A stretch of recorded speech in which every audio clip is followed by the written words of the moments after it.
Hi, my name is Pulane Malefane, and I am the Assistant Director of Residence Life at the University of the Free State. And this is a co-presentation that we are going to share with you on the experiences of student residence life staff during the pandemic.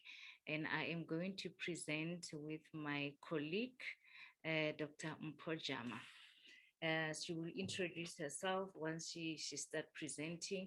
So as I indicated, the topic is the experiences and responses of residence life practitioners to the COVID-19 pandemic. So how we structured our presentation is that we're going to talk about the background, the reflective practitioner research, the findings, recommendations, and conclusions. So the COVID-19 pandemic in higher education institution, including departments such as student affairs, residence life, and the universities at the University of the Free State, which is our university, also the South African higher education. This has been really affected by the pandemic. So how we have structured, or how is our university structured residence life, is that we have the head of residence life, who is an assistant director, and under the assistant director is the residence heads, and the residence heads in other parts of the world are called residence coordinators or residence hall directors. So those are the residence heads, and they are overseeing all the residences and the communities in those residences, including student committees who will in other parts of the world will be called RAs. So the residence head is managing that. So the office is really overseeing that structure, as well as the programs that are facilitated in residences. But they're not only working alone, they work with stakeholders such as housing and residence affairs in totality, student life, as well as the faculties. So the background is that in South Africa, when we had our first case, of course, plans had to be made in the country, and the approach, as the number increases, South Africa government approached the COVID-19 with major lockdown restrictions, and they have categorized that in different levels of lockdowns, and we will indicate how those have implicated how we reopen the university in our space.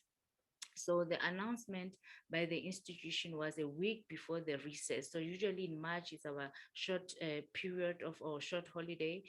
So it's been normally from the 23rd and 27th in 2020, that was the scheduled time. Universities were advised to close and discontinue the academic program, with students having to vacate their residences. So normally when it's a short recess, students don't go home. But during level 5 lockdown, the state announced by the president of the country on the 23rd of March, he announced the level 5 lockdown. That was a very strict lockdown regulation that restricted movement of people. So some of the students were already on recess and had vacated their residence, but those who had remained in the residences were given 72 hours to really vacate the residence and leave the university. And then so we will also unpack how this levels had impact on how we open the residence. So during level 4, only few students were allowed to come back, but Dr. Jama will really outline those in details in her next presentation. So I'm going to hand over to her to really continue the presentation. Thank you, colleague. As my colleague, Ms. Malefane, has introduced me, my name is Mpho Jama, and my position in residence life is that I'm one of the residence heads, but in on off-campus residence. And our research actually is based on a reflective practitioners approach, and that's our definition of that, which by SCON. And we decided on that because we see residence heads as practitioners. So this is a research method that, as I've already explained, it's a reflective practitioner research, but in order to collect data, we used focus group interviews, and the population was 21 off-campus residence heads and 7 off-campus residence heads, of which I'm one of them. And then the sample for the focus group interviews was only 7 of the on-campus residence heads and 1 of the off-campus residence head. And of course, because this is a registered and recognized research project, which is also approved by ethics committee, so we followed all the ethics approvals. And my findings are going to be really about the experiences and the responses of the residence heads who were participating in the focus group interviews during the different levels of lockdown. And also I will be presenting the recommendations that were made during the focus group interviews.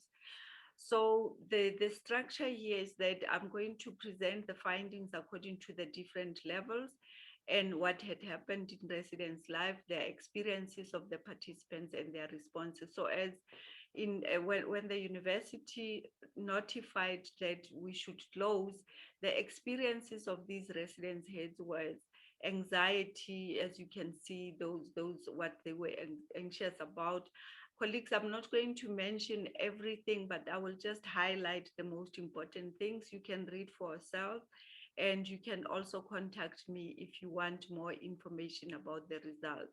But there was fear of the unknown, there was uncertainty as well, there was concern. The concern here mostly was about the student socioeconomic status, because some of our students really come from very poor socioeconomic backgrounds. And at that time, our first year students were only 6 weeks on campus, but they also had hope as well.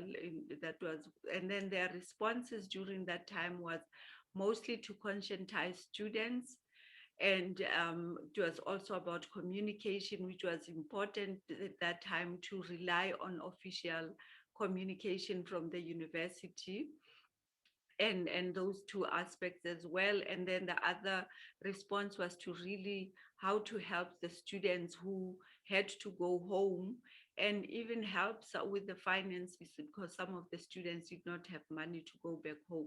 And also responses around the questions and answers, and mostly, being unsure of the answers. But what was interesting again was also the responses, the inward responses publicly, where they had to respond to the students, but to show a brave face, and to stand in the gap for the students. But inwardly, there was anxiety and fear from these residence heads.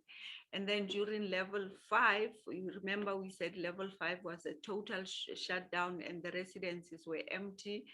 And some of the experiences of these residents had was shock, disbelief, and anxiety about the self themselves and the families as well, and the students that were at home. And mostly because some of the students had left their belongings and the books at residence, and then they didn't have anything at home. And the most interesting one was one of the participants said, to be honest, when that was announced, she was at peace to be alone with the family, no pressure, and just to relax. And the responses here, you'll see that in the responses, the most important thing was really communication, who to contact and to allow back, and the form of communication to be used, and the communication, the type of information that should be given to the students at that particular time. And the other thing was also helping and supporting students even with airtime. And remember, these residence heads are not academics, so they also had to help the students with their academics and all of that, as well as the well-being of the students. And what was important again during the responses was to liaise with the stakeholders like the housing and residence affairs and the program directors in the different curriculum programs. And then at level 4, that's when the university only allowed final year medical students and students that were trained in Cuba. And these are students who normally come back to South Africa to come and finish their undergraduate medical program. They get to be integrated into the university's system, so because they are also going to be integrated into the health system. So during that time, the experience was less fear and anxiety, but some of them had already experienced that because at that time they knew that they are dealing with health professionals who will also be able to know more about COVID-19, and then most of them were on call. So there was a little bit of less fear for that, but also panic from one of the residents who had to receive those 52 international students. And she even said she just wondered, how am I going to deal with these people? And then the responses, once again, communication was really important, and engagement in terms of adherence to rules and protocols, and having workshops with the faculties and HRA. And the response for that residents who had to receive the Q and train students was screening them at night, which was really a challenge for that particular. Then during level 3 and 2, level 3, that's when the university was allowed to admit to return 33% of the students, and then at level 2, 66%. So meaning that more students were allowed to come back, and then one resident had actually said ready for action, but there was still anxiety about family members and communication from the residents' life as well. How am I going to communicate to adjusted responsibilities, and then concerns as well about the students' well-being, with some of them having had to come back but have just lost their loved ones, and as well as concerns about the academics and the daily screening.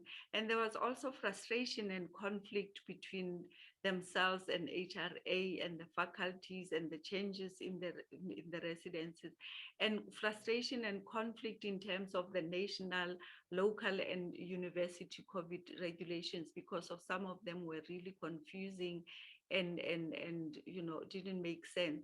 But once again, there was also the response, the communication was really important, and adherence to protocols, because remember at that time now, most of the students at level 3 and 2, 66% of the students were already back on campus at that time.